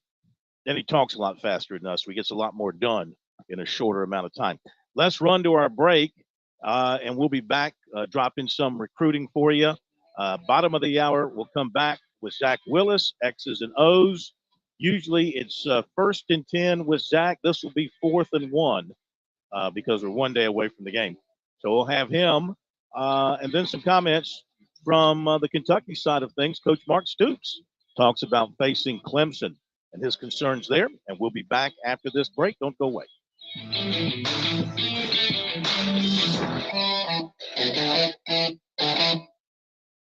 South Carolina's taste buds have spoken, and they're asking for beef. There are more than 7,800 farms raising cattle from pasture to plate in the Palmetto State.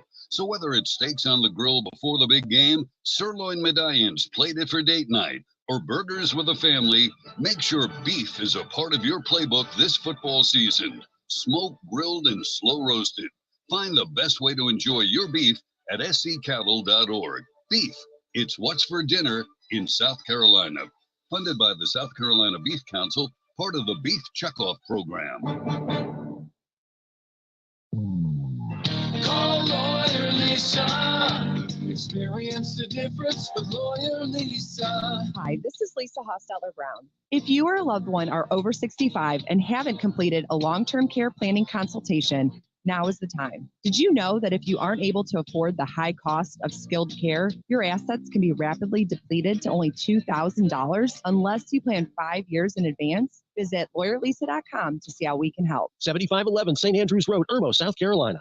George Bryant for Tsunami Bar Sports. Our inventor, David Abernathy, has always said Tsunami Bar technology allows us to take the training to the grass. Now I know through my sport of golf that natural agility can be converted to athletic ability. And why is this, Tsunami, Robbie?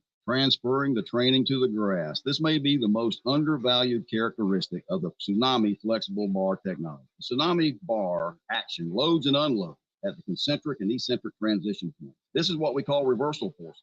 And the Tsunami bar is the only bar and training device that I know of that can train these reversal forces adequately at speed. Hey, this is Phil Kornbluth. The Tsunami bar is a terrific training device, whether you're working on your fitness or your golf game. It's convenient, it's easy to use, and you won't feel beat up afterwards. Be sure to click on the digital ad on SportsTalkSC.com and get 5% off any order using promo code BBB5.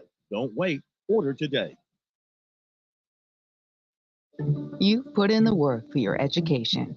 The extra early, extra late, extra work. That's because you understand education opens doors to better pay, better opportunities, and a better you. Being educated about playing the lottery is no different. It helps you be a better player, one who knows when to play and when to take a rain check. The lottery's a game, so let's keep it fun. Learn more at sceducationlottery.com/betteryou. Touchstone Energy cooperative members save more on electricity, and members save more on insurance, groceries, healthcare, restaurants, travel, concerts, and sporting events through co-op connections. Touchstone Energy is an alliance of the member-owned electric cooperatives, and as a member, the power is yours. Experience the power of co-op membership with Touchstone Energy and find out how much you can save on electricity and a whole lot more at touchstoneenergy.com.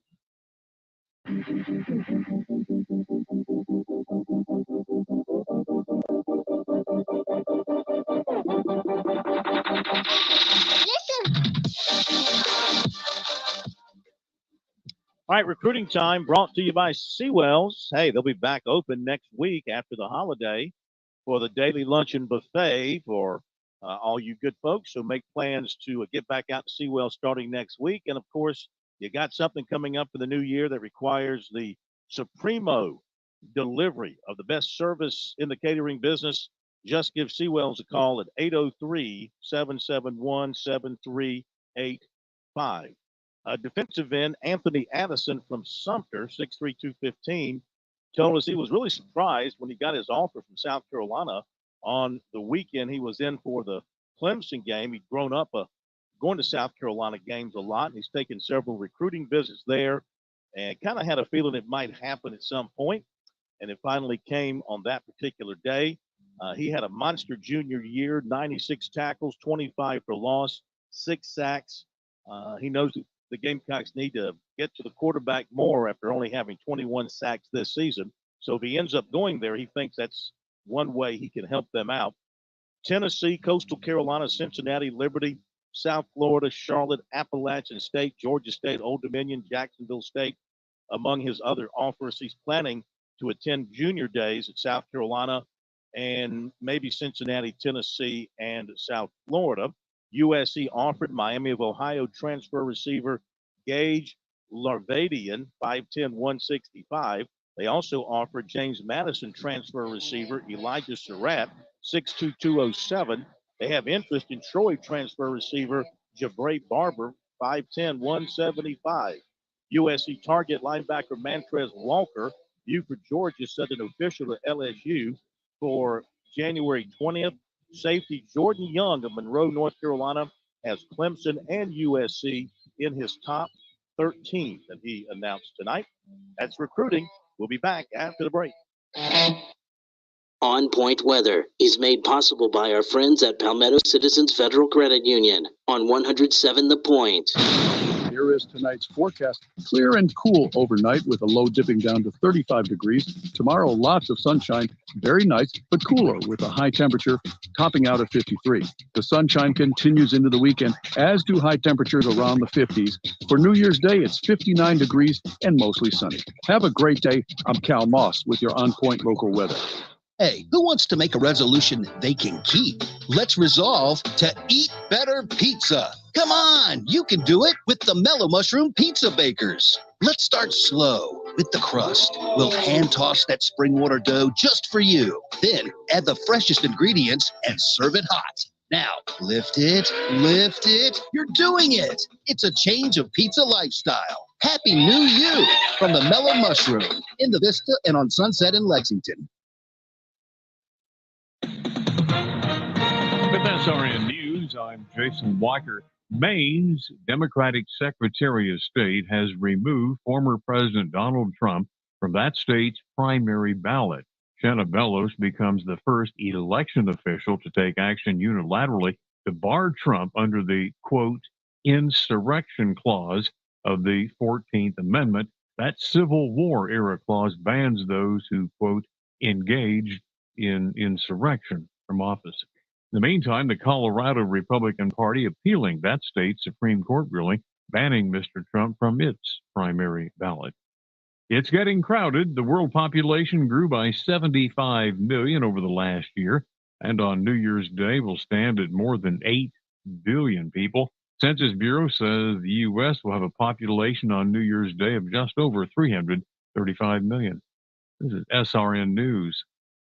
There's more than one kind of customer when it comes to Shooter's Choice. First, there's the customer who knows what's what, has a pretty good idea of what he or she likes. You're looking for a few things. First, a good selection. Yep, Shooter's Choice has a huge selection. Firearms, ammo, accessories, optics, even gun safes. You're looking for good and fair pricing. Oh, yeah. Shooters has been around as your local stop forever because they treat you right. And how about customer service? Absolutely the best you'll find anywhere. The folks who work at Shooter's Choice are shooters and hunters just like you. They know their products. They can answer your question. And that brings me to the other type of customer. Someone maybe more like me. No expert for sure, but wants to learn from the right people. I don't need some big box store guy who works in the shoe department half a week, sporting goods the other half. I need the experts at Shooter's Choice who will treat me right, answer my questions as simple as they might be. They'll make my experience excellent. Online, it's shooterschoicesc.com or visit them in person on Sunset Boulevard in West Columbia. Make it your first choice, your best choice. Make it Shooter's Choice. Are you looking for free checking and free savings? Dave Ramsey here, telling you to go see my friends at Palmetto Citizens Federal Credit Union. They're not a mega bank that's so big they lose the ability to treat you like a human being. At Palmetto Citizens, you're not just a number, you're a member. Join today at any of their 14 locations or at palmettocitizens.org. Federally insured by the NCUA. Hi, I'm Karen Pickard. And I'm Katie Griner. Every Tuesday at 8:30 to 9 a.m., we'll be talking about issues that concern seniors and their families. So join us right here on The Point Radio for the Positive Points on Aging, brought to you by Oakley Village of Lexington. Hey, honey, I know you're taking some meds for cholesterol. I was reading that if you're on these medicines, you should also be taking some CoQ10. Actually, our pharmacist mentioned that to me already. He called me the other day, and we went through each of our medications together. Really? He called you? Yeah, he asked if I was having any side effects, recommended supplements that could help me, and let me know the risk of mixing certain drugs. Wow. I'm happy to know that True Pharmacy is thinking about us. True Pharmacy, 1628 Charleston Highway, 3217 Divine Street, or visit truerxsc.com. Hey, it's Jay with the Cigar Militia, Columbia's premium cigar store. I am here to help you. How hard is it to come up with some gift ideas for Dad? Well, first get Mom's permission and then stop by and see us. And we don't just have cigars, we have all the accessories, lighters, cutters, ashtrays. Come in and check out our huge humidor. And did I mention we also have very comfortable leather chairs that you can sit in while you enjoy your cigar or hike? We're at 1410 Colonial Life Boulevard. Hi, this is Joel Lurie. I'm the host of Health Matters every Monday morning from 9 to 10 right here on 100.7 The Point. Join me as we talk about issues impacting your health and our community. It's Health Matters every Monday at 9 a.m. right here on The Point.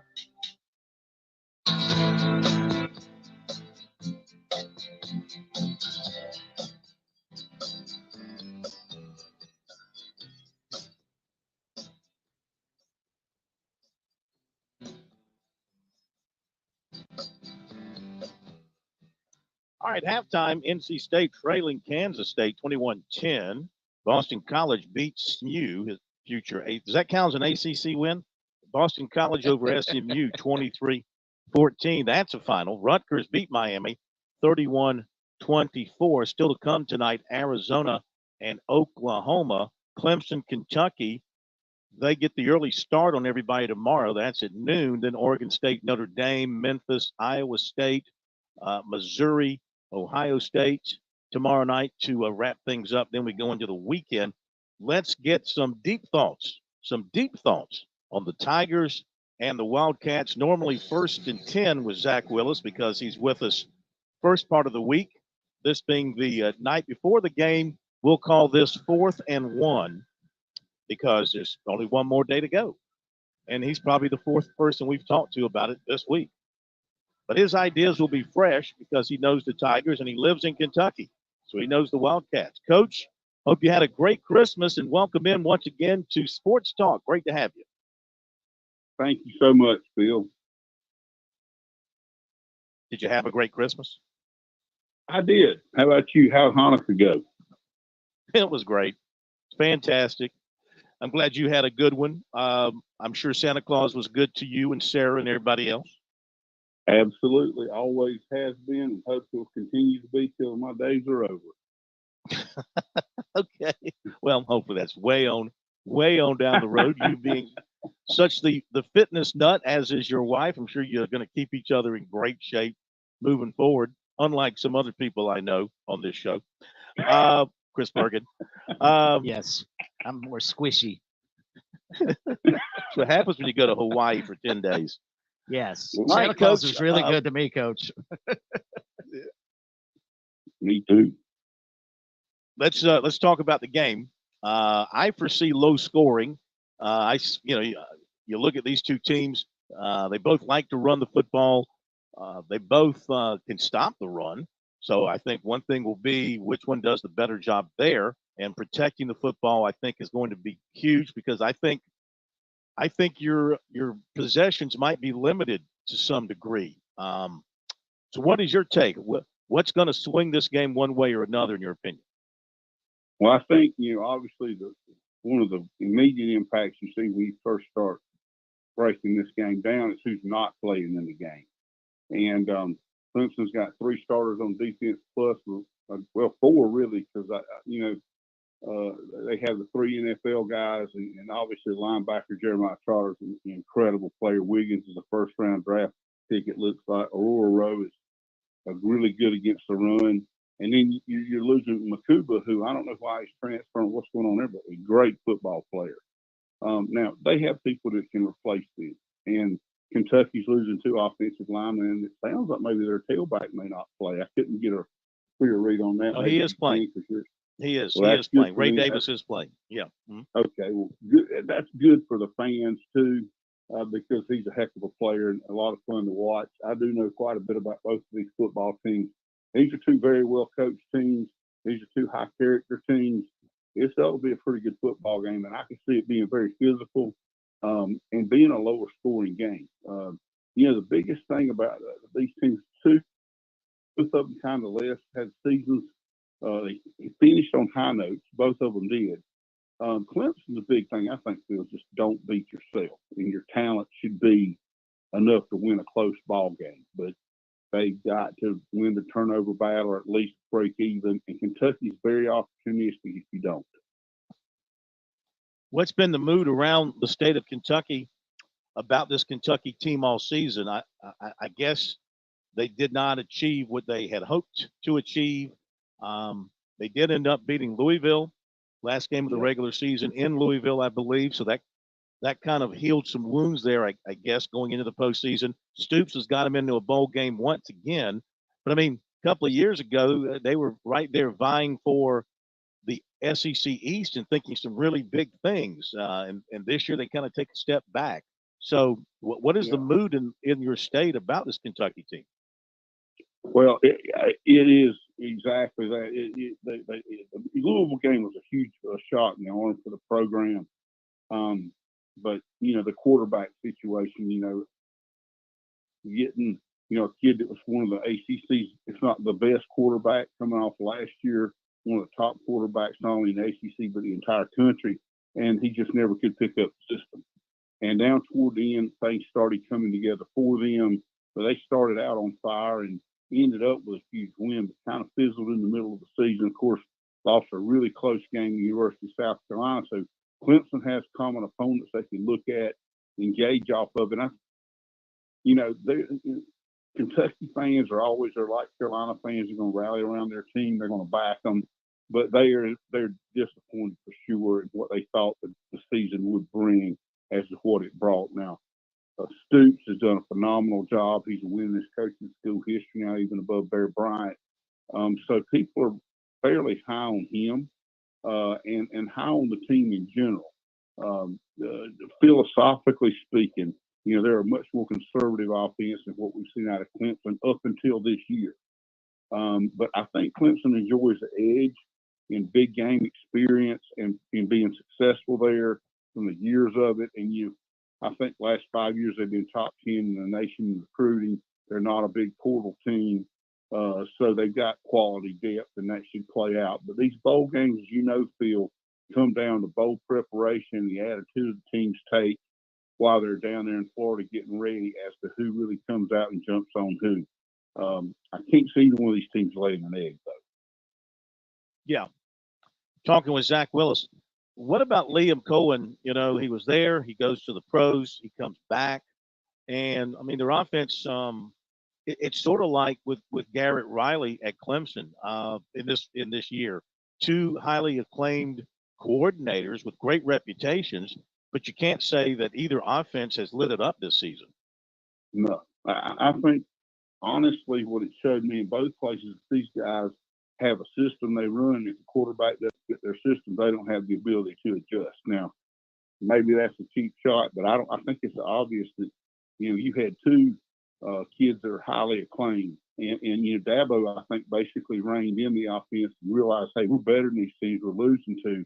We quit being fancy and just run these two stud running backs we got and just make sure our quarterback doesn't beat us. We can win and play to our defense, which is our strength. And I think that's what Stoops has done that for years. You're never going to light it up with him unless your team is just the Kentucky crowd is just far superior to somebody. They're not going to blow a lot of people out. They just out-tough people, a lot like we did at Michigan State. And being in the SEC, they're almost never going to be, outgunning anybody other than Vanderbilt on talent. So they're used to being in this position. And I think as far as the coordinators go, they're both of them need to adjust how they handle kids who don't fit into their slots and know how to do things. And I heard Dabo made a quote, I never said no so many times as I have this year on play calls, and I compliment him for that because it might not have been exciting, but he figured out how to win for the team he had and did. And Coach Stoops has been doing that for years. Now, Kentucky, with Ray Davis, you got a guy that is the leading touchdown maker in the SEC this year, running the football, number 3 in rushing in the league. This is a guy that ran well behind Vanderbilt's offensive line. You put him behind Kentucky's offensive line, and now you really see what he can do. So this matchup of Clemson's defense against the Kentucky offensive line and also having to tackle Ray Davis, he's a big yards after contact guy. You're not going to get him down on first contact or probably with one guy tackling him. But what about that matchup?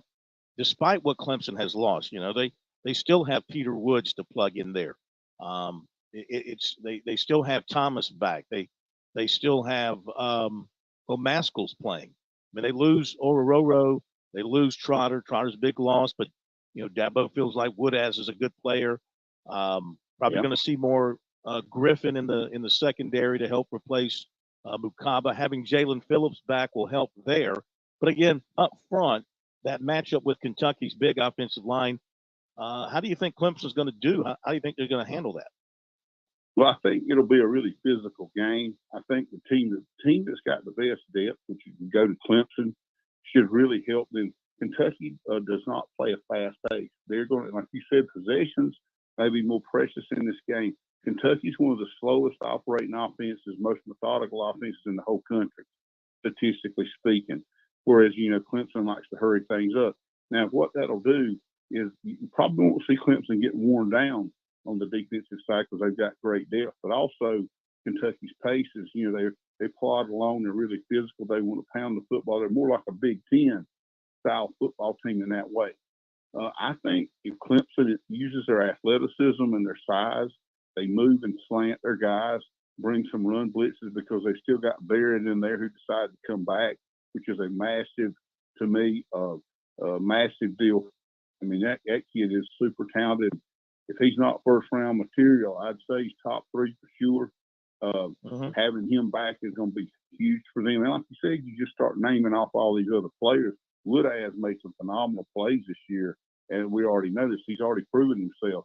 So that D-line up front is big, they're athletic, and they're deep. I think they'll do fine, but this is going to be a 4-quarter game.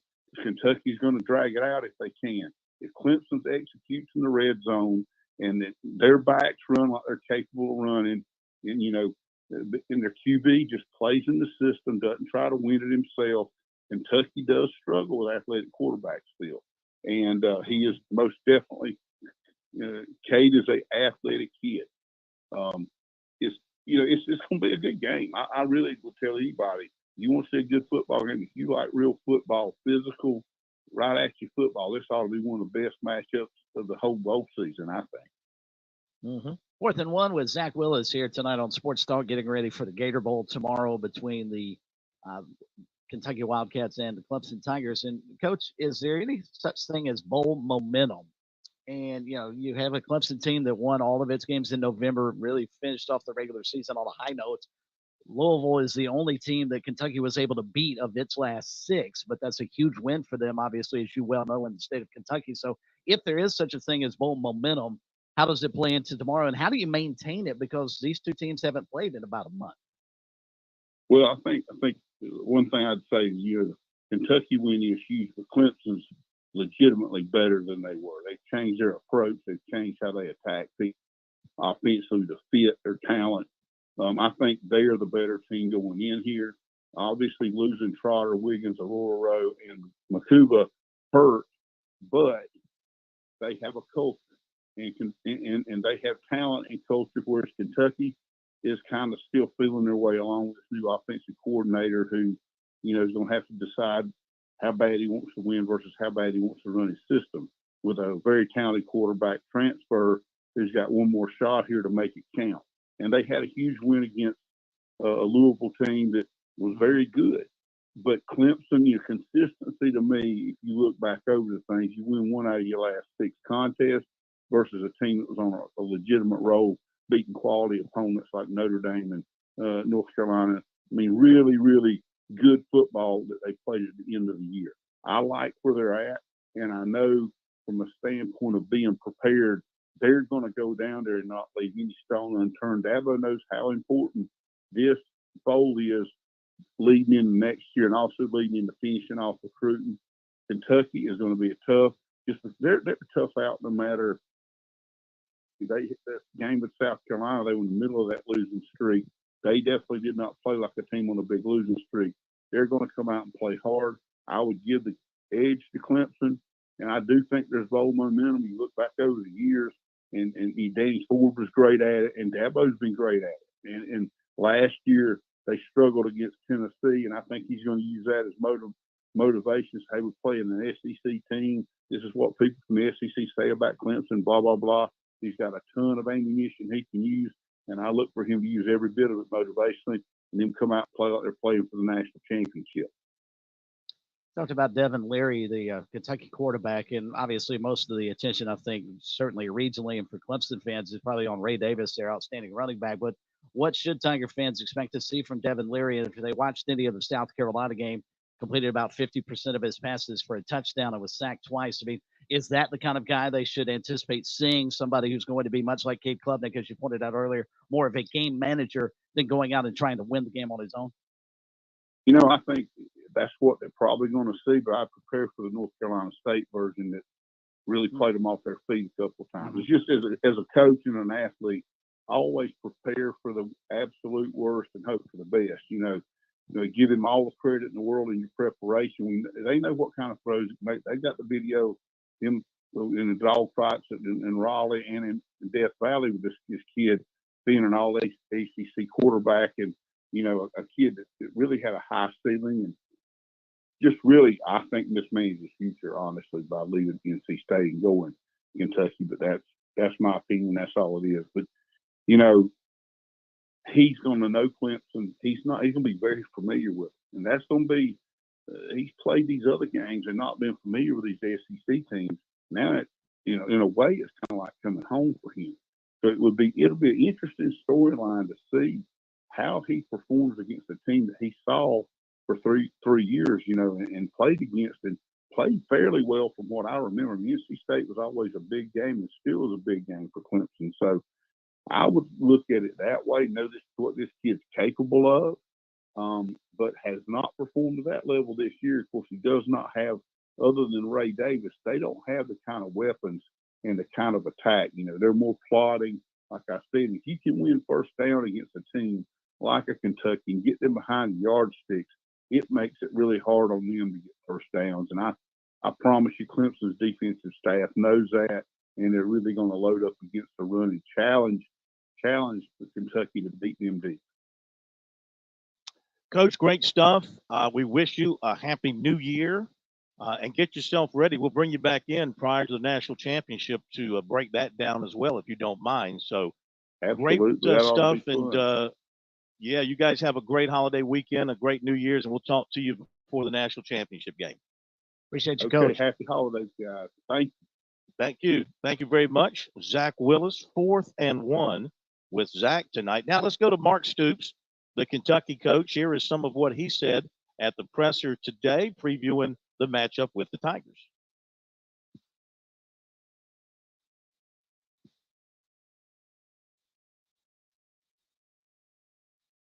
I am just so appreciative of these three that are with me today and our entire team. It's extremely difficult what these young men go through. The season in the SEC, as you know, can get quite grueling. And I really just appreciate our team's effort. I told them from day one, I just really like this group. I like the fight. I like the grit. I like the way they compete. We finished the season on a good victory. We're playing a great opponent. Like to recognize Dabo, Coach Sweeney, for what he's done. The consistency with what he's won is really, truly amazing. He's done a remarkable job, and they have another very good team this year, finishing with 4 straight victories. We know how talented they are. They're just a very talented team. I could go on and on about them up front. Defensively, I know they have some players that aren't playing, but they have plenty of depth. So really built like an SEC football team. The teams we compete against each and every week, and this team looks that way. Very big, very physical, very explosive at each level. Defensively, offensively, the same. Very talented players, very well coached, and so it's going to be a great challenge for us. I think it's really important, to try to end on a good note. I told them before the Louisville game that the last 2 games of the season are the only 2 games all year that we're going to either walk off the field with a trophy or without one. And I can tell you from experience, it feels a heck of a lot better when you have to stay and have one of you present us a trophy and take it back home. So that's what we're looking to do. Again, I like the preparation. I like the way our team has handled themselves this week. The Taxslayer Gator Bowl, the folks, the people are always good to us. This is the 3rd time I've been here since my time at Kentucky, and you're remarkable, and we greatly appreciate it. Michael Epps with Fox 56 in Lexington. Mark, what have you seen out of your team here in practice? I know you guys are enjoying the festivities, but still trying to get this win. And what have you guys kind of worked on to go out there and improve and get better? Well, our approach always is to try to leave Lexington when I give them a brief break for them to